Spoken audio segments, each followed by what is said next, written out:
अगर आप भी बाली ट्रिप प्लान कर रहे हो तो this video is only for you. My name is ससन गोवासी and welcome back to my channel.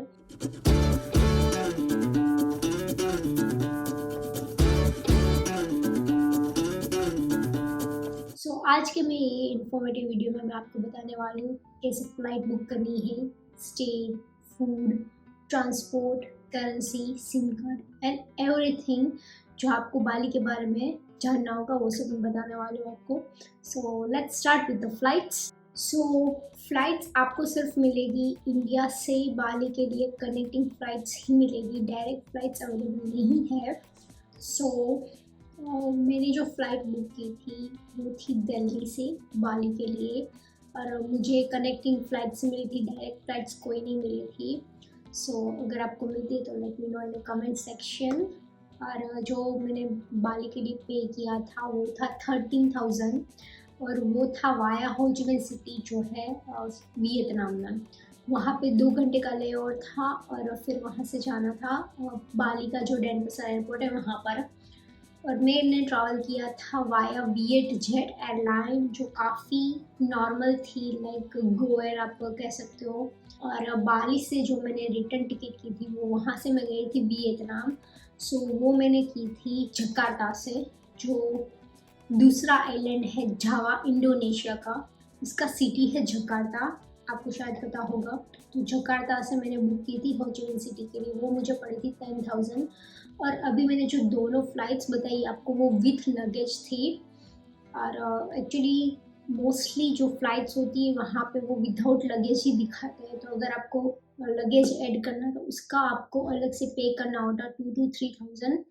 और मैंने फ़्लाइट्स जो बुक की थी वो बुक की थी मैंने skyscanner.com से। वो skyscanner.com क्या करता है, आपको जो सभी फ़्लाइट की वेबसाइट्स होती है उसके प्राइस कंपेयर करके आपको दे देता है। लाइक उसमें आप सिटी एंड जो मंथ या डेट आप चूज़ करते हो तो उसकी सभी सिटी आपको क्या करना है, इन शॉर्ट तो जो भी कंट्री में आप ट्रैवल कर रहे हो, लाइक इंडिया टू इंडोनेशिया जा रहे हो तो इंडिया टू इंडोनेशिया चूज़ करो और अब मंथ चूज़ कर लो, तो आपको particular date and particular city की प्राइस है वो आपको उसमें दिखा देगा कि ये सिटी में ट्रैवल करेगा तो इतनी प्राइस में होगा, ये सिटी में ट्रैवल करेगा तो इतनी प्राइस में होगा, वैसा होगा। काफ़ी सही रहता है स्काई स्कैनर यूज़ करना, आप भी एक बार चेक कर लेना। और वो फिर आपको दूसरी जो उसकी फ़्लाइट की वेबसाइट होती है उसमें रीडायरेक्ट करता है और उसमें से आपको फिर बुकिंग करना होता है। लाइक अलग अलग वेबसाइट होती है, मेक माई ट्रिप, कीवी, ऐसे अलग अलग वेबसाइट का लिस्ट आ जाता है, गो आई बी गो। उसमें से सभी जो प्राइस होती है वो लिखी हुई होती है और उसमें से जो सभी चीपेस्ट होती है उसमें ओपन करनी होती है और उसमें से बुक करना होता है। तो हो गया ये फ्लाइट टिकट्स के बारे में। Let's go to our next segment which is visa.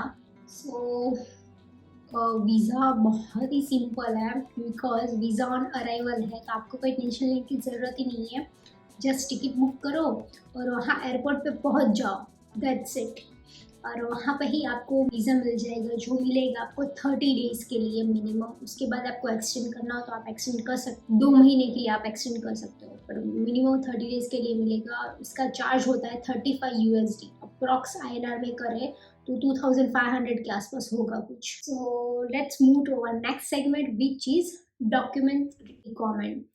Document आपको चाहिए होगा सबसे पहले पासपोर्ट, उसके बाद चाहिए होगा रिटर्न टिकट, फिर चाहिए होगा आपको पुदुलिंग ऐप है वो आपको इंस्टॉल करके आपके फ़ोन में रखनी होगी। उसके बाद आपको RT-PCR की रिक्वायरमेंट नहीं है, सिर्फ वैक्सीनेशन सर्टिफिकेट आपके पास होगा तो चलेगा। अगर आप नॉन वैक्सीनेशन पर्सन हो तब आपको दिखाना होगा RT-PCR। फिर आपको चाहिए होगा travel insurance. Yes, travel insurance वो कंपलसरी है, वो आप अपने पास ज़रूर रखना। Now let's talk about my favourite segment which is SIM card and internet. SIM card आप वहाँ पे ले सकते हो एक्सेल, एक्सिस, ये 2 अच्छे सिम कार्ड्स है। मैंने लिया था एक्सेल का जो मुझे पड़ा था 750 का सिम कार्ड पड़ा था, और इंटरनेट काफ़ी सही था सिम कार्ड का, कोई प्रॉब्लम नहीं हुआ था। कोई जो फॉरेस्ट वाले एरिया थे वहाँ पे गई थी, बस वहीं पे नेटवर्क नहीं आया था, बाकी हर जगह इंटरनेट। और सिर्फ एक कंपनी का मत लेना, टेलकॉम सेल करके है। तो चलिए अब बात करते हैं best time to visit Bali. November to March के बीच ड्राई एंड वेट सीज़न होती है, मतलब थोड़ा बहुत रेन होता रहता है और बाकी टाइम में ड्राई सीज़न होती है, विंटर होती है। तो अच्छा मौसम होता है एक्सप्लोर करने के लिए। बट मैं जब गई थी तब जून में गई थी, तब थोड़ा हॉट था बट काफ़ी रेन भी साथ में हो रहा था, सो वेदर कूल ही था तब भी। चलिए अब हम चलते हैं हमारे next segment which is currency exchange. So मैं आपको सजेस्ट करूँगी कि अगर आप इंडोनेशिया ट्रैवल कर रहे हो स्पेशली, तो आप यूएसडी कैरी करके जाओ और कार्ड लेके जाओ, दोनों रखना साथ में, क्योंकि कहीं कहीं जगह पे आपको कार्ड के लिए एटीएम नहीं मिलेंगे। तो मेरे पास ये फॉरेक्स कार्ड था नियो का, और ये 150 कंट्रीज़ में चलता है। और ये आप कोई भी एटीएम में उसकी कंट्री की करेंसी में आप कैश विड्रॉ कर सकते हो। लाइक आप इंडोनेशिया गए तो आपको उसके जो आईडीआर है वो आप इसमें से विड्रॉ कर सकते हो। इसकी एप्लीकेशन है वो सिर्फ आपको इंस्टॉल करनी है, और इसमें एप्लीकेशन में आपको रिक्वेस्ट करनी है कि मुझे ये कार्ड चाहिए, दैट्स इट। कार्ड के वो कुछ एक्स्ट्रा पैसे नहीं लेते हैं, और आपको वो इंडिया में और जो लॉन्च एक्सेस होता है हर एयरपोर्ट पे, तो वो आपको इसमें फ्री एक्सेस मिलता है। सो मैं एक ये कार्ड हमेशा अपने साथ रखती हूँ, तो आप भी ये कार्ड अपने साथ रख सकते हो। काफ़ी हेल्पफुल है ये कार्ड, क्योंकि आपको ज़्यादा कैश कैरी करने की भी रिक्वायरमेंट नहीं होती अगर ये कार्ड आपके पास होगा तो। और इसकी लिंक मैं डिस्क्रिप्शन में दे दूँगी, अगर आपको लेना है तो आप वहाँ से अप्लाई कर सकते हो कार्ड के लिए। करेंसी एक्सचेंज आपको वहाँ पे है कूटा एक्सचेंज, और एक और एक्सचेंज है जो मैंने दूसरे वीडियो में मेंशन किया है, तो आप वहाँ पे एक्सचेंज कर सकते हो। अब बात करते हैं पब्लिक ट्रांसपोर्ट के बारे में। वहाँ पे अगर आपको ईजिली ट्रांसपोर्ट करना है तो आपको चाहिए होगी scooty.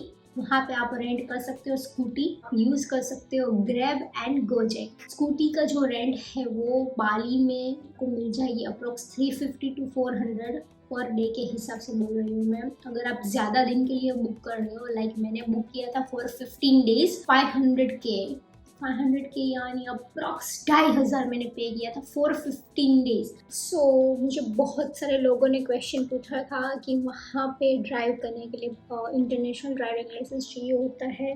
So my answer is yes, चाहिए होता है। बट अगर आपके पास ड्राइविंग लाइसेंस नहीं है इंटरनेशनल, तो भी आप वहाँ पर रेंट कर सकते हो स्कूटी। आपको सिर्फ ध्यान रखना है कि आपने सही से हेलमेट पहना है, दैट्स इट। वो आपकी पासपोर्ट कॉपी एक फ़ोटो कॉपी रख लेंगे। और मैं तो सजेस्ट करूँगी आप जो होटल हॉस्टल होती है वहीं से आप रेंट करो, तो वो अच्छे से आपको गाड़ी देगा। अगर कोई प्रॉब्लम होता है तो आपकी प्रॉब्लम सॉल्व कर देगा।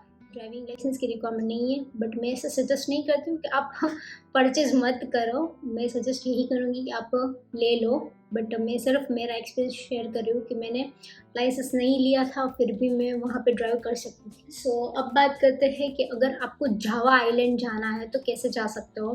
जावा आइलैंड जाना है तो आप मेंगवी जो बस टर्मिनल है वहाँ से आपको बस मिल जाएगी। जो जावा का हार्बर है वहाँ के लिए आपको बस मिल जाएगी, और वहाँ से आपको फेरी करके जाना होगा। तो वो ही सेम अप्लाई होगा नुसा पेनिदा के लिए।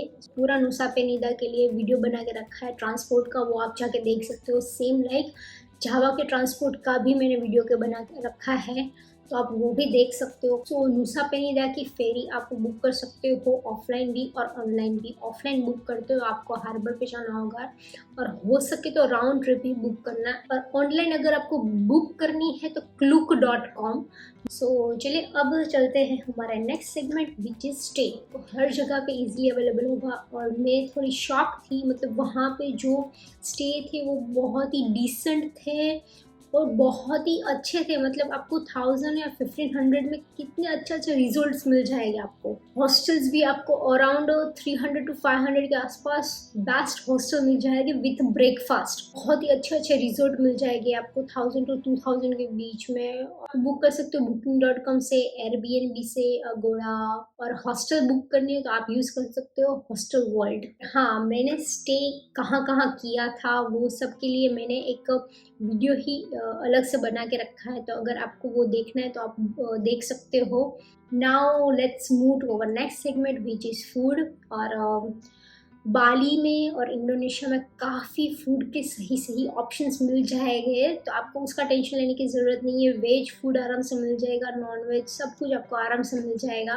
वहाँ पर फेमस है नासी गोरेंग, वो भी आप ट्राई कर सकते हो। लेट्स टॉक अबाउट आइटनरी के बारे में बात करते हैं। डेनपसर एयरपोर्ट पर लैंड हुई थी और वहाँ से मैं काक गार्डन ही होटल है वहाँ पे मैं, जो सिर्फ 2 किलोमीटर की ही डिस्टेंस पे, वहाँ पे मैंने स्टे लिया था। 1-2 दिन रुकी थी। फिर वहाँ से मैं दूसरा जो कूटा में स्टे है वहाँ पे 3-4 दिन के लिए रुकी थी। पूरा बाली मैंने वो स्कूटी पे ही एक्सप्लोर किया है। वहाँ से उलुवातु बीच एक्सप्लोर किया था, फिर सेमियांग बीच, उबुद में 2-3 दिन के लिए मैंने स्टे किया था। और वहाँ पे जो प्लेसेस है मंकी फॉरेस्ट में से वो सब एक्सप्लोर किया था। फिर उसके बाद मैं चली गई थी नुसा पेनिदा, जो 2 दिन के लिए रुकी थी। वहाँ पे जो बीच है कैलिंगन बीच, उसका मैंने वीडियो बना के रखा है, लिंक इन डिस्क्रिप्शन, अगर आपको देखना है तो देख सकते हो आप। नुसा पेनिदा में रेंट का प्राइस थोड़ा डिफरेंट है, स्कूटी रेंट का। वो आपको पड़ेगी INR में 250 INR में मिलेगा आपको, 50 के इंडोनेशिया रुपये आपको चार्ज करेगा। और फिर नुसा पेनिदा से मैं आ गई थी जावा आइलैंड, जो इंडोनेशिया का दूसरा आइलैंड है। वहाँ पे मैं बाली से हर पूरा एक्सप्लोर करते करते गई थी जकार्ता। बीच में मैं मलंग सिटी रुकी थी। बानीवांगी में जो ब्लू फ्लेम वोल्केनो है वो देखने के लिए गई थी। फिर मलंग सिटी में वहाँ पर रेनबो विलेज है वो मैंने देखा था। फिर वहाँ से मैं जकार्ता में रुकी थी 2-3 दिन और फिर मैंने एग्जिट कर दिया था। सो ये मेरा पूरा प्लान था 30 डेज के लिए इंडोनेशिया में। अब लास्ट टॉपिक है कि बजट कितना हुआ था मेरा। सो मैं अभी आपको अलग अलग बताऊंगी। अगर 10 दिन के लिए अगर आप चाहते हो 8 to 10 डेज के लिए तो कितना होगा, और मेरी तरह आप 1 मंथ रुकते हो तो आपको कितना होगा। मैंने कैसे स्पेंड किया था मैं आपको बताती हूँ। तो अगर आप 10 डेज के लिए जाते हो, so tickets, stay, food, SIM card, currency exchange, वो सब मिला के आपको होगा अप्रॉक्स 40,000 to 50,000 फॉर 10 डेज। ये मैं बता रही हूँ जो होटल सिर्फ बुक करते वो वाले का मैंने बताया है। अगर आप हॉस्टल में बुक रहते हो तो बहुत ही कम होगा, उतना ज़्यादा होगा नहीं। जैसे मैंने स्टे किया था, मैंने होटल में भी स्टे किया था, हॉस्टल में भी स्टे किया था, और उसका मेरा 1 मंथ का हुआ था अप्रॉक्स 70,000 to 75,000 के आसपास हुआ था।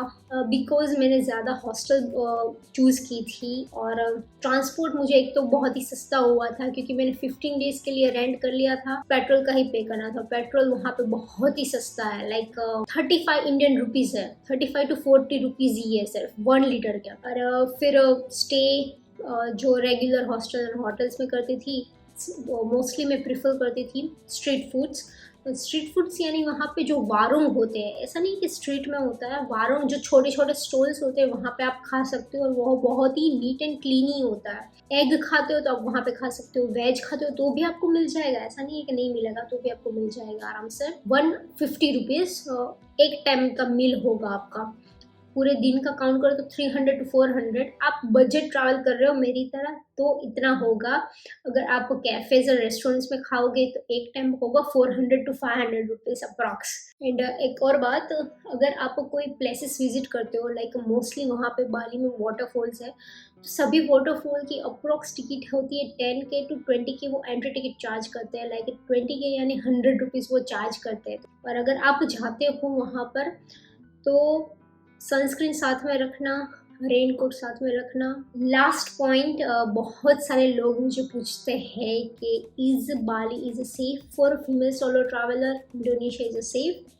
यस, ये बिल्कुल सेफ है क्योंकि मैं 30 डेज वहाँ पर रुकी थी, हर जगह पे सोलो ट्रैवल किया था, बट एक बार भी मुझे कोई प्रॉब्लम फेस नहीं हुआ है। First time international travel start करना चाहते हो female as a female solo traveller, तो मैं यही सजेस्ट करूँगी इंडोनेशिया की आपकी टॉप लिस्ट में रख देना, टॉप 5 में इंडोनेशिया को रख लेना, क्योंकि बहुत ही प्यारे लोग हैं वहाँ पर। तो चलिए अभी ये वीडियो को मैं यहीं पे एंड करती हूँ। अगर आपको ये वीडियो अच्छा लगा तो please like, comment and share.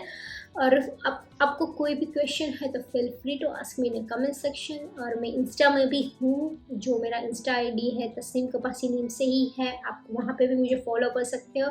And thanks for watching.